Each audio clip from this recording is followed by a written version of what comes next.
নাকি জানেন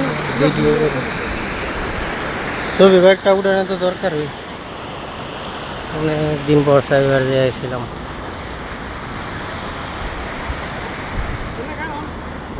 ওখানে সামনে আর একটু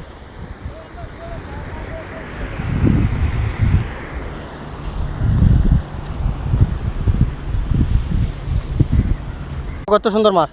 ওই যে দেখছো, ওই যে ওই যে কত সুন্দর সুন্দর মাছ দেখো। বলে ভিডিও দেখা যায় না, কিন্তু মাছ আছে, প্রচুর মাছ। এই মাছটা বাইতে আছে আস্তে আস্তে। বকগুলো দেখছেন, বিশাল বকগুলো একটা বক কমসে কম 10 কেজি। দেখো না কত বড় একটা রাজা আসছে বড়। আমি তো ভাবতাম রাজা আছে